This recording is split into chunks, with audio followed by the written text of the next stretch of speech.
নমস্কার বন্ধুরা, আমি সঞ্চিতা সেশনস রেসিপিস ইউটিউব চ্যানেলে আপনাকে স্বাগত। আজকে জন্মদিন নাকি কারোর, নিশ্চয়ই কারো না কারোর জন্মদিন, কারোর কোনো শুভ অনুষ্ঠান। তা চলুন, আর শীতকালে ক্রিসমাস তো সামনে এগিয়েই আসছে, নতুন বছরও আসছে। উইদাউট এগ উইদাউট ওভেন এইরকম সুন্দর একটা ফ্লাওয়ার শেপের আমরা মার্বেল কেক তৈরি করব। খুব সহজেই বাড়িতেই এরকম ডিজাইনার কেক যদি আপনার বানাতে ইচ্ছা করে বা আপনার বেবিকে সারপ্রাইজ দেওয়ার জন্য যদি আপনি বানাতে চান, তাহলে অবশ্যই এই ধরনের কেক খুব সহজেই বাড়িতে আপনি তৈরি করতে পারবেন। দেখুন কি প্রিটি লাগছে।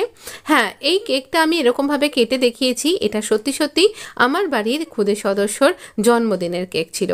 এটা আমি এখানে পাউডার সুগার নিলাম 1 কাপ, যে কোনো একটা কাপ বা বাটিকে মাপের জন্য নিয়ে নিন। ওই কাপেরই 1 কাপ আমি দিয়ে দিলাম এখানে দই, টক দই, যেরকম কোনো হাঙ্কার নয়, এমনি নর্মাল টক দই। এবারে খুব ভালো করে একটা স্মুথ পেস্ট মতন তৈরি করে নেবো আমরা এরকম বিটারের সাহায্যে। চিনিটা একটু আগে গুঁড়ো করে রেখেছিলাম, তাই ডালা ডালা হয়ে গেছিলো, তাই জন্য এরকম খুব ভালোভাবে আমরা বিটারের সাহায্যে বিট করে করে এরকম এটাকে একটা স্মুথ টেক্সচারে নিয়ে আসব।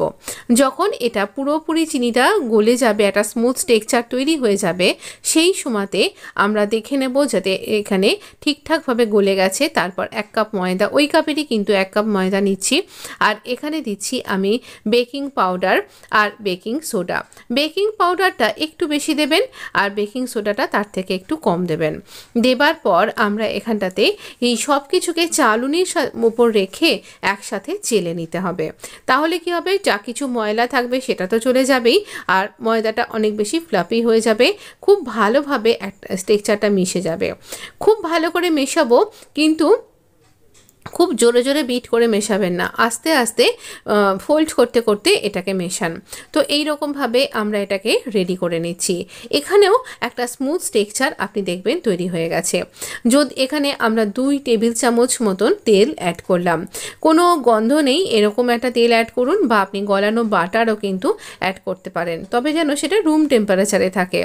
ভালো করে টেক্সচারটা তৈরি করে নেবার জন্য যদি আপনার মনে হয় খুব টাইট হয়ে যাচ্ছে, তাহলে সেক্ষেত্রে অল্প একটু দুধ অ্যাড করুন। যেমন আমার খুব টাইট হয়ে গেছিলো, আমি এই বড় চামচের 1 চামচ এখানে দুধ অ্যাড করে দিলাম।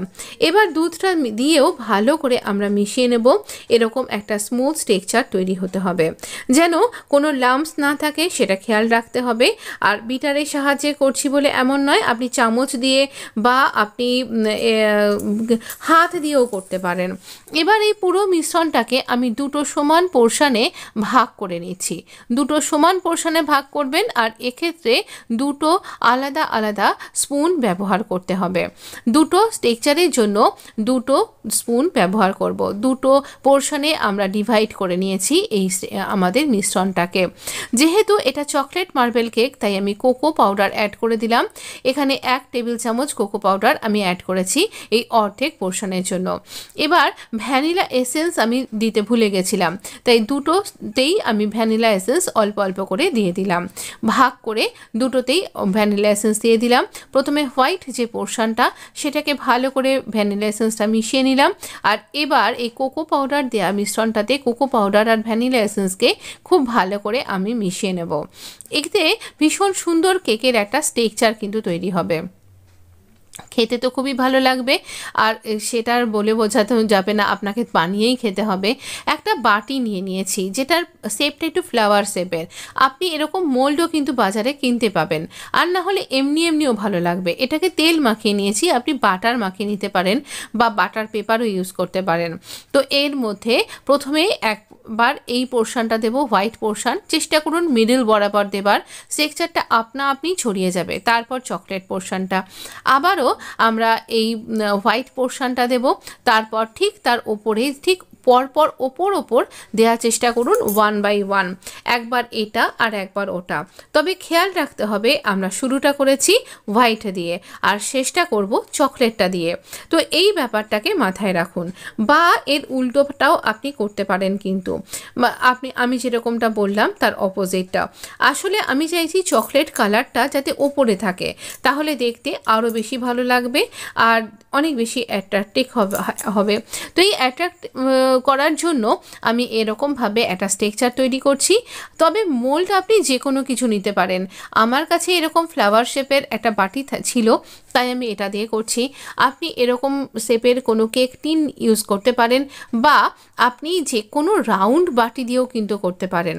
ফ্লাওয়ার শেপটা কিন্তু এই চকলেটের আর ভ্যানিলা নয়, এমনি নর্মাল যে মিশ্রণ তার সাহায্যেই চলে আসবে।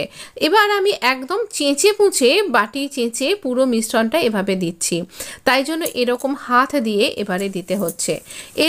আমি এই হোয়াইট পোর্শনটা পুরোপুরি দিয়ে নিলাম যতটা আমার কাছে ছিল। তারপরে আমি এখানে দেব এই চকলেটের পোর্শনটা। ফ্লাওয়ার শেপটা এর পরে ক্রিয়েট হবে, সেটা আপনি যে কোনো রাউন্ড শেপের যদি বাটি নেন তাহলেও কিন্তু হবে। তবে এই কিনারাটা ফ্লাওয়ারের মতন হবে না যদি রাউন্ড নেন, তো তাতে কিছু স্বাদের হেরফের হবে না, বা দেখতেও কিন্তু খারাপ লাগবে না, বেশ সুন্দর লাগবে। তো বাচ্চাদের কি হয় যে তারা দেখতে অনেক বেশি আকর্ষণ বোধ করে, তাহলে তাদের মজা লাগবে, তারা অনেক বেশি মজা পাবে, আনন্দ পাবে, সেই কথা ভেবে এইরকমভাবে পরপর করে আমি এখানে একটার পর একটা স্ট্রাকচার অ্যাড করে গেলাম। দেখুন এইরকমভাবে চেঁচে মুচে করব। আর খেয়াল রাখতে হবে আপনার যখন হোয়াইট স্ট্রাকচারটা অ্যাড করছেন সেই সময় কখনোই যেন চকলেটের কোনো রং যেন সেই হোয়াইটের মধ্যে চলে না যায়, বা অপোজিটভাবে চকলেটের মধ্যে যেন হোয়াইট কালারটা না চলে যায়। তো এরপর আসবে কি করে আমরা তৈরি করব ওই ফ্লাওয়ারের শেপটা। খুব ইজি কিন্তু। একটা বড় আমি স্কিভার স্টিক্স নিয়েছি, এই লম্বা একটা স্কিভার স্টিক্স দিয়ে এরপর স্টেপটা ফলো করুন।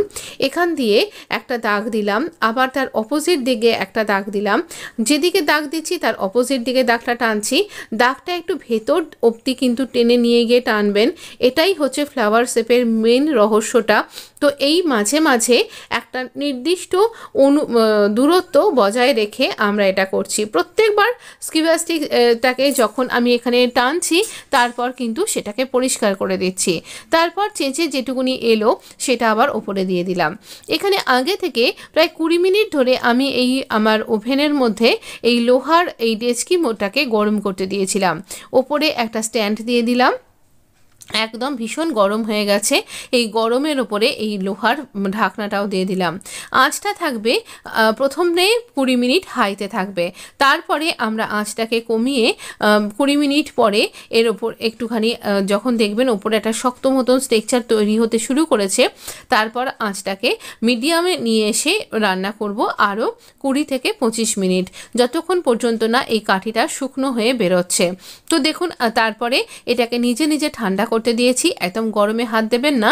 তো দেখুন একদম ঠান্ডা হয়ে যাওয়ার পর এটাকে ডিমোল্ড করতে হবে। এটাকে একটুখানি আশপাশ থেকে চাপ দিলেই, ছুরি দিয়ে এটা ছাড়িয়ে নিলেই দেখবেন এটা ডিমোল্ড হয়ে গেছে। ভীষণ সুন্দর দেখতে হয়েছে না? আমি ডিমোল্ড করে যেখানে কেকটা কাটা হয়েছিল জন্মদিনে সেই থালার মধ্যে নিয়ে নিয়েছি। দেখুন হ্যাপি বার্থডে লোগোটা এরকমটাও রয়েছে রাখা।